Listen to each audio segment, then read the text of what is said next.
Welcome to Bruges, Belgium. 4 flags fly over the Bruges City Hall: the EU, Belgium, Flanders, and the Bruges town flag. This was a fun city to visit as well as a good home base for my day trip to Ypres and the World War I battlefields. The books say you can visit this city in just one day, and I suppose you could, but that would be a real waste. I did it in 2 days plus the day trip, and it wasn't nearly enough. Let's walk and talk.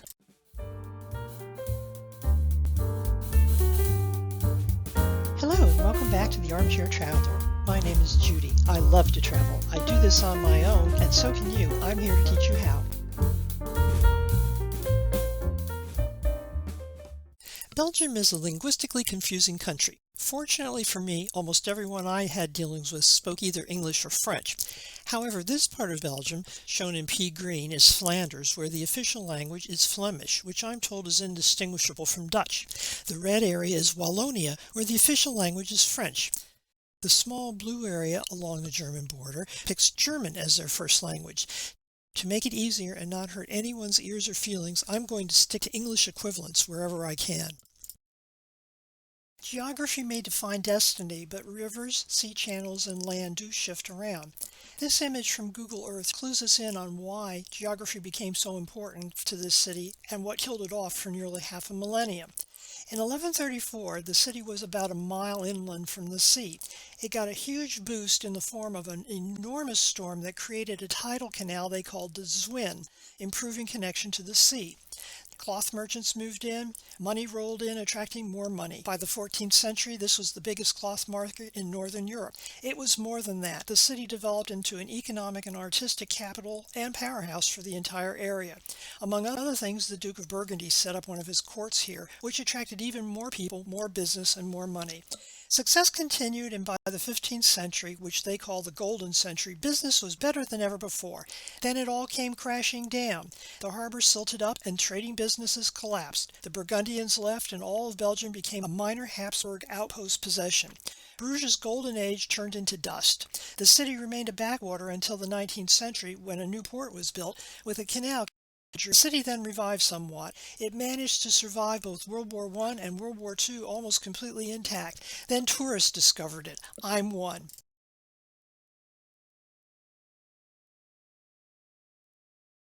This huge medieval market square and the city square just across the street are the nerve center of this city. I arrived early on Wednesday, dumped my suitcase, and hustled myself the 20 or so minutes it took to get to the city center. You can see the vendors and shoppers completely jammed in the hubbub in this photo.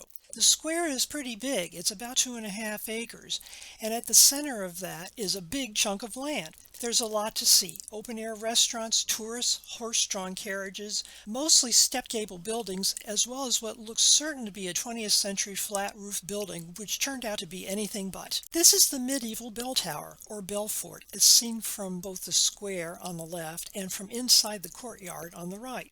I mostly think of bell towers as being associated with churches, but this one is an exception. It is probably the best-known landmark in the city, and on a clear day, if you have a narrow waist and strong knees, neither of which I possess, the view is fabulous. This is a detail of the balcony of the bell tower.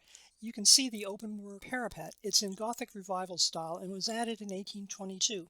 I suppose you could climb out here if you wanted, but I'm not sure why anyone would be inside the bell tower unless they were trying to ring the bells or go deaf.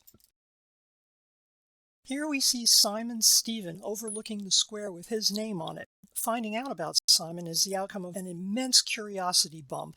I see a statue or a monument and I tend to photograph it, although this isn't my picture, even though I don't have the faintest idea who this guy was or why he was important. When I get home, I look it up eventually. Apparently Simon left Bruges twice, although no one really knows why. It might have had something to do with his being a Calvinist in a predominantly Catholic area, but it could easily have been some other spat or anything else. Eventually he settled in The Hague, where he became a tutor to the royal family. Bruges still claims him as a native son. It turns out Simon was the example of a man who had a great idea that stuck, as well as great ideas that only stuck for a short time.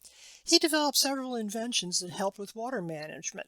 These would have been useful in an area so low and always flooded. He also invented a better way for windmill gears to mesh. For that he got a patent. But he decided Dutch should be the language of science and math because to his way of thinking it was easier than other languages for the purpose. That one didn't stick.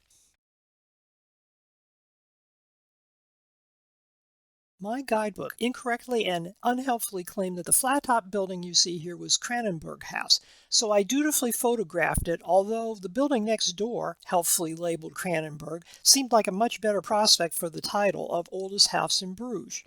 It turns out I was right. The photo on the right is actually Kranenburg House. Here in 1468, Margaret of York watched the Knights' games, which were held on the market square to celebrate her marriage to Charles the Bold.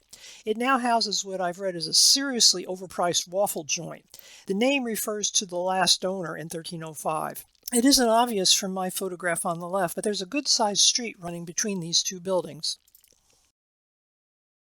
The view of this landmark is a little disfigured by the white canvas at the bottom of the photograph, courtesy of a vendor's tent.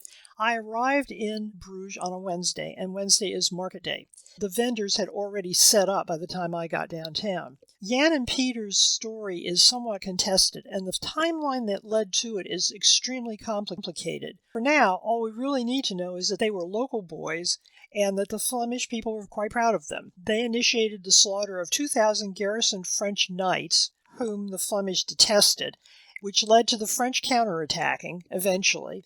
The French assumed that their military prowess was superior to anything the local yokels could muster, and that the Flemish would lose. The French were dreadfully wrong about this. You'll see more about the battle, called the Battle of the Spurs, in a few minutes. It occupies a very important place in local history. This isn't my photo. You'll find out why I didn't take it in a few minutes. This is the lovely Berg Square. Berg just means city. An aerial photo gives you a far better idea of the size of this area. When you look at the buildings from ground level, which is how I have to see them, there's no really good way to get a feeling for just how big they are. This is the Basilica of the Holy Blood, with a detail from the decorative exterior. Notice that it stops at a chocolate shop, one of dozens I managed to avoid entering while I was in the city. The basilica actually has two chapels. The lower chapel was dedicated to St. Basil the Greek. It's a dark Romanesque structure that remains virtually unchanged from the day it was built. Thierry of Alsace, the Count of Flanders, was a noted crusader. He added an upper room as a personal chapel between 1134 and 1157. It was originally built in the same Romanesque style as St. Basil's Chapel, but it was modernized rather substantially in Gothic style at the end of the 15th century, again in 1823. It adjoins, you can see the bricks on the left, what had once been part of the Ducal Palace, but which is now part of City Hall. You enter the basilica through a ground-level chapel called St. Basil's. Although it's far less grand, St. Basil the Great's chapel, like many Romanesque churches, conveys an overall impression of seriousness. The decor illustrates the medieval piety that drove crusading Christian Europeans to try to free the Holy Land from Muslim rule. It's easy to imagine that the Crusades were just an excuse for freebooting, and in part, to some of them, they were. But the popes in the Middle Ages, and many of the Crusaders, clearly including Thierry of Alsace, thought it was their duty to save the lands where Jesus had walked, lived, and was resurrected. It's also more interesting because it's never been rebuilt or modernized, except, I suppose, to put in electric lighting. This is one of the best preserved Romanesque-era churches in West Flanders. It has thick walls, heavy columns, round arches. Despite the added electric lighting, it remains fairly dim and hard to photograph. There are windows, but they're relatively small. Left is a view of the main chapel. The cross above the altar is embedded in a window, I think, although you can't make it out from my photograph. I suspect it must have been lighted from behind. The middle photo also shows a window, in this case for illumination, not for instruction or decoration, and how thick those exterior walls were to bear the weight of the building. The right photo shows thick walls of the entryway to the chapel. This monumental and quite beautiful stairway connects the upper and lower chapels. It was originally built between 1529 and 1533 in late Gothic and Renaissance style. Unfortunately, like a great deal of other church art, it was badly damaged during the French Revolution and has been completely rebuilt. I have no idea what it looked like originally. Much of the interior of the upper church is dedicated to explaining the story of how Bruges got the blood of Christ. Painted art like this was a good substitute for the written word, and much easier to understand, in my opinion, than stained glass. This part of the altar wall tells the beginning of the tale of the Holy Blood. In this scene, Thierry of Alsace, in the white cloak, having defended Jerusalem, kneels before the patriarch and receives the vial of holy blood. The story of Count Thierry and his countess reads like a modern soap opera, but for now, let's talk about this photo. In it, Count Thierry presents the vial of holy blood to the Bishop of Bruges. Kneeling just behind him is his countess, Sibylla of Anjou. Sibylla was a really interesting person, and I'd like to know more about her. I found out that she had been married and divorced, or annulled. Afterwards, she traveled to Jerusalem with her father, Fulk of Anjou, who became the king of Jerusalem. She lived there for about a decade. In 1139, Thierry, who was also known as Diederik, went on pilgrimage to the Crusader kingdom of Jerusalem, and he met and married Sibylla. This must have been an extremely prestigious marriage for him. The two of them returned home to Flanders. Sibylla did not personally participate in the Second Crusade because she was pregnant. By this time, Baldwin III, who was a son of King Fulk, which made him Sibylla's half-brother, was the king of Jerusalem. Thierry got the vial of blood from Baldwin, as we saw in the previous panel. Though pregnant, apparently Sibylla didn't spend the time of her pregnancy on the fainting couch while Thierry was off crusading. The pregnant Sibylla acted as regent, and history records that she did a good job. When the county was attacked by Baldwin IV of Hainault, who was no relation as far as I can tell, she led a counterattack and pillaged his home city. Eventually, after some more attacks and a couple of broken truces, this was settled. Sibylla traveled with Thierry on his third crusade to the Holy Land, but something must have happened either during the journey or before, because they had separated before they even got to Jerusalem. She refused to return home with him and even went so far as becoming a nun. She died there in 1165. Her estranged husband outlived her only by 3 years. Sibylla and Thierry had 6 children, at least 4 of whom lived to adulthood. Tradition says that Thierry brought this back from Jerusalem, and the chapel retains the vial of blood or something to prove it. The story goes like this. Following the crucifixion, Joseph of Arimathea wiped blood from the body of Christ, and the cloth was preserved. The artifact was kept safe in the Holy Land until the time of the Second Crusade, when the king of Jerusalem gave it to Thierry to thank him for defending the city. The Count brought the relic back to Bruges, where it sits now in the upper chapel of the Basilica, still unopened as far as I know. The vial is interesting. It's decorated with gold and enclosed by coronets on either end, which might or might not date to the right century. The latest scholarship, which I suspect means best guess, is that it used to be a perfume vial, carved in Constantinople, possibly in the 13th or 14th century. For a fee, you can go up close and gaze upon it, and possibly acquire an indulgence. This was close enough for me. This shot shows both the Renaissance Hall and the City Hall. My guess is I took it from in front of the restaurant I'm going to show you later. To the left, the building with the statue on top is the Renaissance Hall and Old Courthouse. The dark area, barely visible in this photograph, on the ground level of that building is an alley that leads between Renaissance Hall and City Hall, and is called Blind Donkey Street. I'm not even going to attempt pronouncing that name in Flemish. It leads through the building, down an alley, and all the way to the canal. The middle building, the one with the flags, is the Gothic Stadhuis, or City Hall. It stretches off to the right, all the way to the end of the square. City Hall dates from the 1360s and is one of the oldest buildings of its kind in the Low Countries. It's Gothic inside and out and features a challenging stairway leading upstairs to the good stuff. It was worth the climb. The exterior is smothered with copies of the original statues of counts and countesses of Flanders. I couldn't identify any of them. The originals, unfortunately, were destroyed in 1792 by French soldiers. My guidebook claims that Berg Square is less enchanting than the Market Square, but I saw them both and I cannot agree. I like this one better and went back several times. This is the interior of Bruges Gothic Hall. Although the room was remodeled extensively in the late 19th century, when the fascinating wall murals were added. As far as I can tell, the ceiling panels are original. It's a wonder there was never a fire. Of all the Gothic Hall paintings, I think I like this one the best because I actually learned so much history checking into it.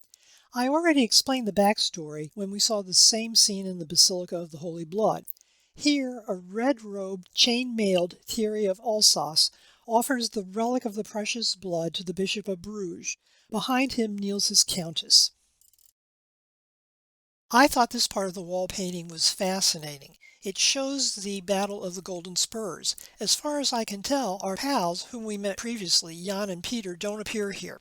The main figure here in white on horseback is Willem Basaftinga. He was a lay brother in the Cistercian abbey nearby. He led some of the troops who fought in the battle and became a Flemish folk hero. Notice the windmill clearly visible in the background. Modern Netherlands is only 5 miles from here.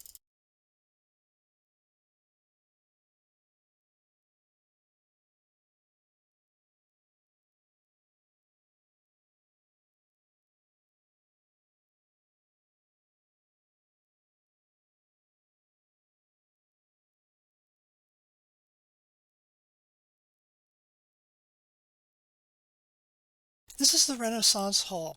It's basically one large ornate room upstairs next to the City Hall. The building is in the former Law Court building. It still houses the city archives, but people visit it to see the massive Charles V fireplace along with the carved mantelpiece above it. There's also a painting of what the room looked like before it was renovated. This is the massive and massively inefficient stone fireplace with an iron fireback in Renaissance Hall. My guess would be that those who sat close got roasted while those who sat at the far end were left to freeze. This massive wood carving depicts Emperor Charles V. Charles was the Holy Roman Emperor. He wasn't a stranger to these people. He had been born in nearby Ghent. This was an age when families and family connections really counted. Charles's son was Philip II, who wasn't just the King of Spain and more, but also the husband of Queen Mary I of England. His aunt was Catherine of Aragon, the first and the first discarded wife of Henry VIII of England. Charles visited Bruges in 1515. He's shown here with his crown, his sword, and his orb. This painting shows a meeting in the alderman's chamber. In the back, on the right-hand side, you can just make out the Charles V fireplace and his carving. You'll recall that I arrived here in Bruges in the morning, found the hotel, dumped off my suitcase, and immediately went exploring. By the time I finished up with my first pass through the market square and the city square, I was starving. Every tour book I've ever seen says to avoid restaurants in locations like this, generally because they're overpriced and the food isn't that good. Keep in mind, however, that all tourist guides go out of date even before the ink hits the paper, and that some guides accept gifts or fees in exchange for getting in a good word. If you've seen my video on situational awareness and use Google Maps, you'll remember that getting what you want includes knowing what you want and where to find it. How did I settle on this place? Well, it was one of many in the main square area. There were people in it, although from a distance I couldn't tell whether they were local people, which is always a good sign, or tourists, which might not be such a great sign. What I did was fire up Google Maps and take a look. This one, I could see it from the City Hall, featured either Flemish beef stew, which is basically beef bourguignon but braised in beer instead of red wine, and mussels. The opportunity for the mussels overwhelmed me. It also got pretty good ratings from the people who rated it in Google Maps. Carbonade of beef, which just means beef stewed in beer instead of red wine, mussels, French fries with mayonnaise, and beer were on my eating priority list. So at lunch, I headed straight for the beer, the mussels, and the French fries. Lefke is just one of hundreds of brands of Belgian beer. I had been sightseeing for about 2 hours and had already made a city change, so I figured I deserved a treat and I'd better make a start on that beer list. The name of this little alley, which I'm not even going to try to pronounce, means Blind Donkey Street. It connects the Berg Square and the fish market. There are several legends to explain the name of the street. Apparently there used to be an inn here during the 15th century which was called the Blind Donkey. The story goes that in the Middle Ages, donkeys were used to ferry fish up from the fish market to the center of town. There was a bridge down there, and I imagine the bridge was a little scary, so they wouldn't cross unless they were blindfolded. This was a public office as well as a passageway between the Renaissance Hall and the City Hall that was in use or possibly built, the explanations do not agree, in the 15th and 16th century. I'm guessing here, and my guess is that no matter what the guidebooks say, these aren't representations of a family, except to the extent that real people were the models. The lady on the right, with the odd cap, the sheathed sword, and the body armor, is most likely Athena. Possibly the woman on the left represents Iris, who in Greek mythology was a herald. The man in the center is much more human and a mystery to me. He's wearing a crown and carrying what I think is meant to be a staff of office. His rather ritzy-looking and heavily embroidered tunic and cloak scream royalty, which suggests warrior, but who he is remains a mystery to me. When Blind Donkey Street was cleaned up, the restorers decided to leave one of the original iron hinges from the city's south gate. These gates would have been locked up tight at night. They weren't just decorative, they were meant for protection. This is part of the wall on Blind Donkey Street. On the left is the fully cleaned and restored brick. In the center is a piece of the uncleaned original, which was left the way it was found in the 1970s. The right side shows what you were able to do with whitewash. I collect Central Market, so normally I would have been all over this one, but I didn't have any way to save, much less cook anything, especially including fish, so I regretfully passed this one by. In fact, I walked past it several times since it was, via the Blind Donkey Street in the canal, one of the more scenic ways to get from the city center to my hotel. In my experience, the easiest way to find a market is to look for someone with a shopping cart or bag. Empty means they're on their way to the market, so just follow them. A full basket means they're on their way back, and that is less helpful. This is a square whose name I'm not even going to attempt to pronounce. It was originally the home of the town's skinners and tanners. Huid, when you pronounce it at least as close as I can, sounds like it might mean hide or skins. My father's German family name, Gerber, meant tanner. The lion on top of the square's lone column holds the tanner's logo. This is a view from just beyond the fish market of the canal and the back of the Belfort. You can see from this photo that it is somewhat out of true. I read somewhere that it's about 4 feet out of true at the top. This is my home away from home, the Ibis Centrum in Bruges. It's quite close to the train station. Bruges only had one thing going against it. I wasn't able to find an apartment hotel and had to make do without a kitchen. I could have done so in either Antwerp or Ghent, but Bruges was where I picked up my World War I battlefields tour. I didn't have a lot of free time in the city, which meant that most of what passed for food was carry-out or sandwiches, although there are 2 notable food porn exceptions that I've shown you. The room was comfortable, the Wi-Fi was good, and there was even a view of the city. Thank you for joining me today. Next time, I'll finish up our walking tour of Bruges with some museums, so please come back. If you think this video is interesting or helpful, please give it a like, share, and subscribe to the channel. It's free to you, but will help the channel grow. Travel sites and history often are very word-heavy, especially background information. So some of my YouTube video logs have companion pieces with more information.